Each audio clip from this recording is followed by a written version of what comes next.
Are you applying for Canada's parents and grandparents programme in 2025? Well guys, अगर आप इस programme के लिए अप्लाई कर रहे हो, जैसे ही आपको इन्विटेशन आता है और आप अपने फाइनेंशियली चेक करते हो दैट यू आर एलिजिबल और नॉट, देन आपने क्या करना है, अपनी डॉक्यूमेंट्स चेकलिस्ट देखना है। पहले एप्लीकेशन स्टार्ट नहीं करना है, पहले आप इसको अच्छे से चेक करो डॉक्यूमेंट्स, क्योंकि मेन जो चीज़ है आपको डॉक्यूमेंट्स अरेंज करने में ही लगते हैं।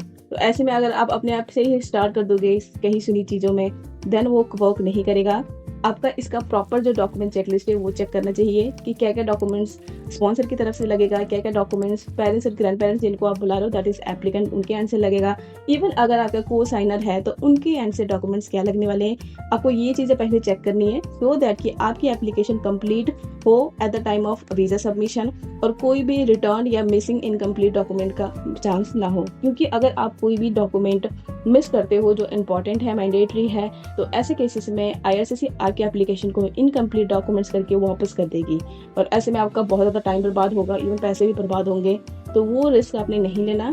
इसीलिए इस वीडियो में मैं आपको हर एक चीज़ एक्सप्लेन करने वाली हूँ, तो वीडियो में बने रहें। कोई भी अगर आपको क्वेरी होती है या कोई भी आपको कन्फ्यूजन होती है, आप मुझे कमेंट सेक्शन में लिख सकते हैं और वहाँ पर आपके हर एक जो क्वेश्चंस होती हैं या फिर हर एक क्वेरीज का रिप्लाई करने की पूरी कोशिश करेंगे।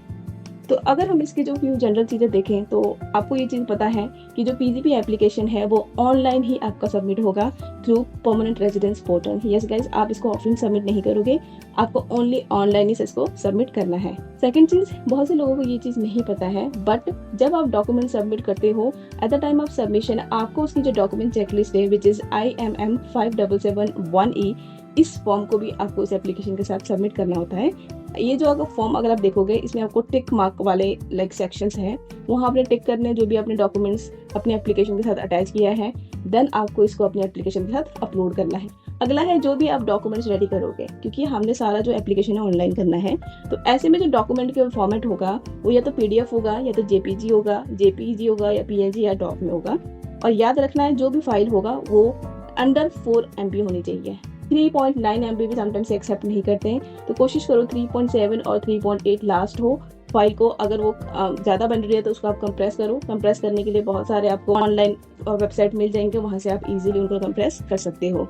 नेक्स्ट वन चीज़, अगर आपके कोई भी डॉक्यूमेंट्स ऐसे हैं जो इंग्लिश या फ्रेंच में नहीं हैं, तो ऐसे में आपको उनको सर्टिफाइड करना पड़ेगा। लाइक उसको आप पहले ट्रांसलेट करोगे इंग्लिश में, देन उसको आप नोटरी करोगे और जब आपने अपलोड करना है तो आपने जो ट्रांसलेटेड है उसको भी अपलोड करना है और जो उसका ओरिजिनल वर्जन है जो भी उसका लैंग्वेज में है उसको भी आप सबमिट करोगे। यानी कि दोनों के ही ट्रांसलेटेड वन और जो ओरिजिनल वन बोथ आप उसको सबमिट करोगे। ऐसा नहीं कि सिर्फ ट्रांसलेटेड वन आपने सबमिट कर दिया और ओरिजिनल नहीं किया, ऐसा नहीं करना है। नेक्स्ट वन इज, कोई भी जैसे डॉक्यूमेंट आपके पास है जो आपको लग रहा है अनक्लियर है, लाइक उनको समझ नहीं आएगा या फिर आपको पता है कि हाँ इन चीज़ों को इसमें कमी है, तो अगर आप उस चीज़ को एक्सप्लेन करना चाहते हो तो इट्स बेटर आप क्या कर सकते हो, उसके लिए एक एक्सप्लेनेशन बना सकते हो। लेटर ऑफ एक्सप्लेनेशन सबसे ऊपर आप बनाओ और नीचे उन डॉक्यूमेंट्स को अटैच कर दो, सो दैट कि जो ऑफिसर है जब वो फाइल चेक करेगा तो उसको इतनी मेहनत करना ना पड़े, कंफ्यूजन ना हो जिसकी वजह से आपकी फाइल में कोई दिक्कत हो। तो बेटर है कि आप लेटर ऑफ एक्सप्लेनेशन साथ में लगाओ, क्योंकि वो आपके एप्लीकेशन को स्ट्रेंथन करेगा, उसका कोई भी लाइक डिसएडवांटेज नहीं है। नेक्स्ट वन इज, कुछ जो डॉक्यूमेंट्स होती हैं वो आपको बोला जाता है कि एडवांस में देने की जरूरत नहीं है, जैसे कि हमारा मेडिकल एग्जामिनेशन है, बट आई कैन रिकमेंड कि आप उसको एडवांस में भी दे सकते हो। इवन अगर एडवांस में देते हो तो वो जो आपका वहाँ से रिक्वायरमेंट आएगा फिर वो जो टाइम है वो बच जाएगा, तो आप इसको एडवांस में भी दे सकते हो, बट कंपलसरी नहीं है। इसको आप अपनी फाइल सबमिट करने के बाद IRCC आपको मेडिकल की रिक्वेस्ट जब भेजेगी तब भी दे सकते हो। It's completely up to you. अब हम बात करते हैं कि स्पॉन्सर के एंड से हमें कौन सी डॉक्यूमेंट चाहिए। स्पॉन्सर कौन होता है? वो एप्लीकेंट जो कनाडा में है, जो स्पॉन्सर कर रहा है अपने पेरेंट और ग्रैंड पेरेंट को। वो PR भी हो सकते हैं और सिटीजन भी हो सकते हैं कनाडा के। ऐसे में अगर हम फॉर्म की बात करें, फॉर्म में जो IMM 1344 जो कि application to sponsor sponsorship agreement और अंडरटेकिंग है, ये एक मेन फॉर्म है, इसको आपने फिल करना है। Second one is IMM 5768 financial evolution for parent and grand parents. इसमें बेसिकली आप उनको सारी डिटेल्स फिल करते हो, सारी अपना जो भी है, एंड इसको आप IRCC को एक एक्सेस देते हो अपना सिन नंबर पुट करके कि आप हमारे फाइनेंशियल्स चेक कर सकते हो। जो भी आपका नोटिस ऑफ असेसमेंट है वो ईयरली वाइज वो चेक कर लेते हैं अगर आप ये फॉर्म उनको एक्सेस दे देते हो तो। Next one is 5748। अगर आपने 5768 एक्सेस दे दिया है देन आपको 5748 फॉर्म को फिल करने की जरूरत नहीं है। अगर हम सपोर्टिंग डॉक्यूमेंट्स की बात करें, क्योंकि अभी हमने जस्ट जो बात की दैट इज फॉर फॉर्म की कौन से फॉर्म चाहिए फ्रॉम स्पॉन्सर साइड। अगर हम बात करें डॉक्यूमेंट्स कौन से चाहिए, तो स्पॉन्सर का birth certificate that is mandatory, क्योंकि उसी से पता चलेगा उनके पेरेंट्स का साथ उनका क्या लिंक है। सो इट्स वेरी क्रूशियल क्योंकि ये रिलेशनशिप इसी से प्रूव होगा। Next one is a proof of Canadian status, whether you are a PR card holder, citizenship certificate और Canadian passport, you have to provide that document to proof your Canadian status. Next one is invitation letter from IRCC, जो भी आपको IRCC answer letter जो मिला है वो भी आप अपने डॉक्यूमेंट में अटैच करोगे, क्योंकि that is of course very important document.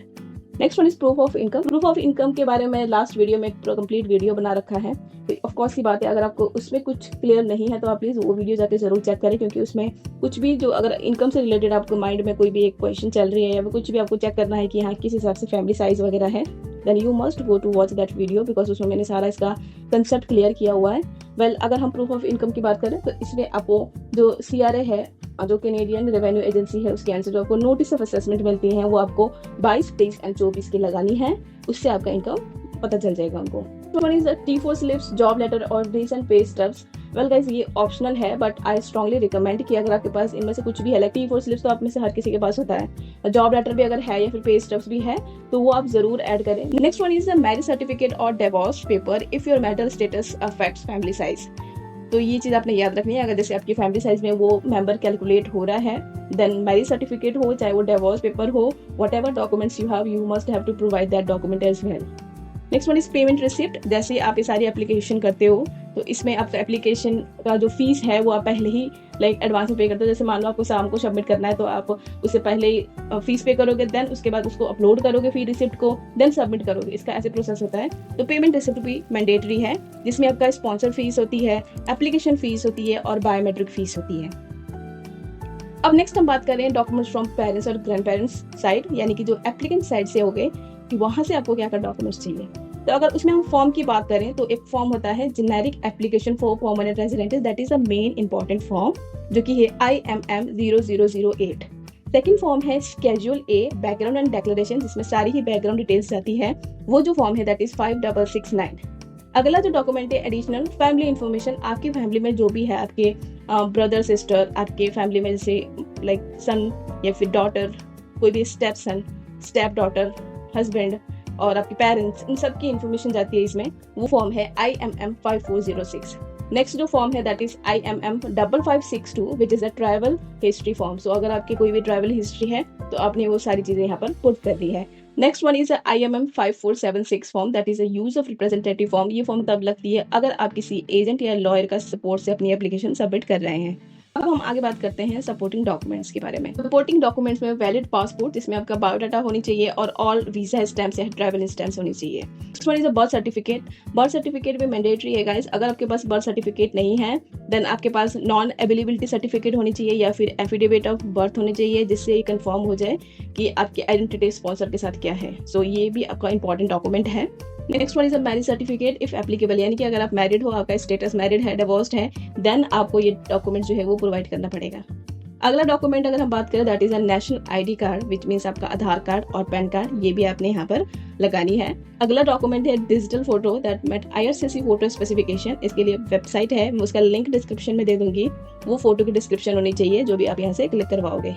Next one is CV। Yes guys, CV from parent और ग्रैंड पेरेंट साइड। यस, अब आप कह सकते हो इसमें कि हाँ वो तो बुजुर्ग है, वो कुछ करते नहीं है, तो उनके बैकग्राउंड में अभी कुछ किया होगा। अभी जो भी है लाइक अगर अनएम्प्लॉयड है या घर पर है या होम मेकर है तो उसमें भी क्या क्या उनकी रिस्पॉन्सिबिलिटीज है वो भी आपको इसमें लिखना है। साथ ही साथ एजुकेशन बैकग्राउंड, एम्प्लॉयमेंट हिस्ट्री या बैकग्राउंड व्हाटएवर जो उनके चीजें आती है, आपको पता है जो CV जैसे बनती है उस हिसाब से आपने उनकी प्रॉपर रेडी करना है। नेक्स्ट वन इज को साइनर। अगर आपकी एप्लीकेशन में को साइनर ऐड है, को साइनर कौन होता है कि जो स्पॉन्सर है वो अकेले जो है वो फाइनेंशियली जो उसकी स्पेसिफिकेशन है उसको मीट नहीं कर पा रहे हैं, तो उन्होंने को साइन किया हुआ अपने पार्टनर को, तो वो को साइनर होता है जिन दोनों की इनकम मिला के हम जो इनकम रिक्वायरमेंट की जो स्पेसिफिकेशन है उसको मीट कर पाते हैं।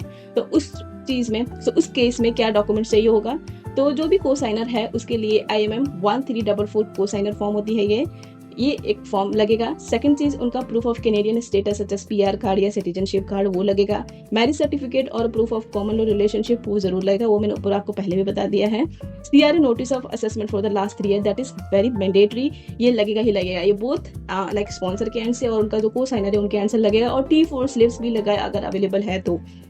इसमें मैं आपको थोड़ा सा अगर कोई प्रो टिप्स दे दूं तो उसके लिए आप क्या कर सकते हो, आपने जो फोल्डर बनानी है वो आप एक फोल्डर बनाओ पहले तो PGP एप्लीकेशन 2025, उसके अंदर 3 फोल्डर अलग बनाओ, जिसमें जो भी स्पॉन्सर है उसका एक फोल्डर बना लो, एक जो है वो एप्लीकेंट यानी कि जिसको आप जो आपके पेरेंट और ग्रैंड पेरेंट्स होंगे उनका एक फोल्डर बनाओ, और एक को साइनर अगर है तो उसका एक अलग बनाओ।